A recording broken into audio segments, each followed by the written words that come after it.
আগামীকাল হাজীগণ আরাফার ময়দানে অবস্থান করবেন। আল্লাহ সুবহানাহু ওয়া তাআলা ফেরেশতাদেরকে বলেন যে দেখো, এই ধুলোমলিন অবস্থায় এমন কাপড়, শুভ্র কাপড় পরে ধুলোমলিন চেহারা নিয়ে আমার বান্দারা আরাফার ময়দানে উপস্থিত হয়ে গেছে। রব্বুল আলামিন গর্ব করেন ফেরেশতাদের সামনে। এবং বিশ্বনবী সাল্লাল্লাহু আলাইহি ওয়াসাল্লাম তিনি বলেছেন যে শয়তান এতটা লাঞ্ছিত, অপমানিত কোনোদিন হয় না যতটা না আরাফার দিনে হয়। সে এত বেশি অপমানিত হয়, আফসোস করতে থাকে। কেন?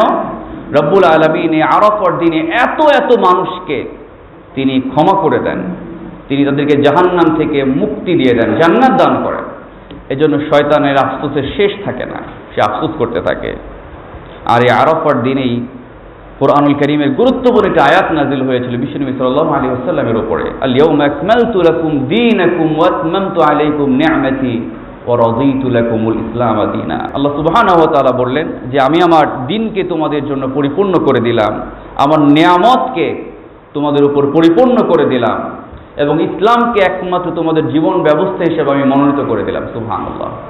এই গুরুত্বপূর্ণ আয়াতটিও এই আরাফার ময়দানে বিশ্বনবী সাল্লাল্লাহু আলাইহি ওয়াসাল্লামের উপর নাজিল হয়েছিল।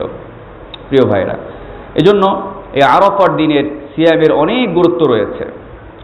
তবে এটা কাদের জন্য? যারা আরাফার ময়দানে অবস্থান করবেন তাদের জন্য না, হাজীদের জন্য না। আমরা যেমন যাই নাই, যে আমাদের জন্য এটা অনেক গুরুত্বপূর্ণ একটা রোজার এই বিধানটা। বিশ্বনবী সাল্লাল্লাহু আলাইহি ওয়াসাল্লাম হাদিসের মধ্যে বলেছেন, যে তিরমিজিতে এসেছে, মুসলিমে এসেছে, সিয়ামু ইয়াউমি আরাফা আহতাসিবু আলাল্লাহি আন ইউকাফিরা আস-সানাতাল্লাতী ক্বাবলাহু ওয়াস-সানাতাল্লাতী বা'দাহু। বিশ্বনবী সাল্লাল্লাহু আলাইহি ওয়াসাল্লাম বললেন যে আরাফার রোজার ব্যাপারে আমি আশা রাখি যে আল্লাহ সুবহানাহু ওয়া তাআলা এই রোজার বদৌলতে মানুষের পূর্বে এক বছর যত গুনাহ করেছে এবং পরের এক বছর যত গুনাহ হবে, এই রোজাটা সেই গুনার কাফফারা হিসেবে কাজ করবে। সুবহানাল্লাহ। তো হাদিসের মধ্যে এসেছে সমস্ত গুনাহ না, বরং বান্দার ছোট ছোট যে গুনাহগুলো রয়েছে, সগীরা গুনাহগুলো রয়েছে, এমন কিছু গুনাহ আছে তাওবা করা ছাড়া মাফ হয় না।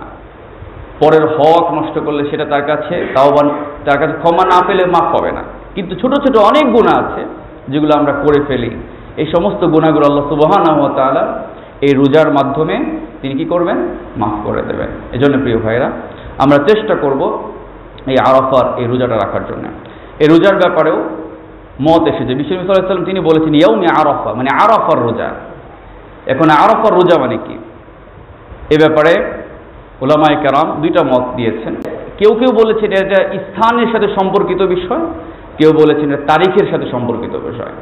আমরা যদি স্থানের সাথে সম্পর্ক হিসেবে ধরি, তাহলে আগামীকাল যেহেতু হাজিরা আরাফার ময়দানে অবস্থান করছেন, তাহলে আমরা আগামীকালকে কি রাখবো? রোজা রাখবো। আর যদি তারিখের সাথে আমরা নির্দিষ্ট করি, তাহলে আগামী পরশু দিন আমরা রোজা রাখবো। কারণ আগামী পরশু দিন হচ্ছে বাংলাদেশে কয় তারিখ? জিলহজের 9 তারিখ। আগামীকালকে তো সৌদি আরবে জিলহজের 9 তারিখ। এজন্য হাজিরা আরাফার ময়দানে অবস্থান করছে। আর আমাদের দেশে আগামী পরশু দিন জিলহজ মাসের 9 তারিখ হবে। এর সমাধান কি হতে পারে? সমাধান এটাই হতে পারে যে আমরা যদি সর্বোচ্চ সতর্কতা অবলম্বন করতে চাই, তাহলে আমরা 2টা রোজা রাখবো। 2টা রোজা রাখলে কি হবে? আমরা স্থানের দিক থেকেও রোজা রাখলাম, আরাফার ময়দানে যেহেতু হাজিরা অবস্থান করছেন তাদের সাথে অবস্থানেকার রোজা আমাদের একটা হয়ে গেল। আরেকটা আমাদের দেশে যেহেতু আগামী পরশু দিন 9 তারিখ, সেই হিসেবে তারিখের দিক বিবেচনা করলে আমাদের আরেকটা রোজা হয়ে গেল। এটাই উত্তম হতে পারে।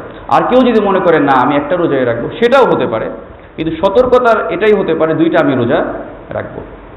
প্রিয় ভাইরা, এরপরে এই আরাফার দিবসের গুরুত্বপূর্ণ একটা দোয়া আছে, যেটা বিশ্বনবী সাল্লাল্লাহু আলাইহি ওয়াসাল্লাম সহ সকল নবীরা পাঠ করতেন। আমরা আগামীকাল, আগামী পরশু দিন বেশি বেশি এই দোয়াটা পাঠ করার চেষ্টা করবো। লা ইলাহা ইল্লাল্লাহু ওয়াহদাহু লা শারীকা লাহু লাহুল মুলকু ওয়া লাহুল হামদু ওয়া হুয়া আলা কুল্লি শাইইন কাদির। এই দোয়াটা আমরা বেশি বেশি পাঠ করার চেষ্টা করবো ইনশাআল্লাহ। তো আল্লাহ সুবহানাহু ওয়া তাআলা আমাদেরকে এই সমস্ত আমলগুলো করার তৌফিক দান করুন।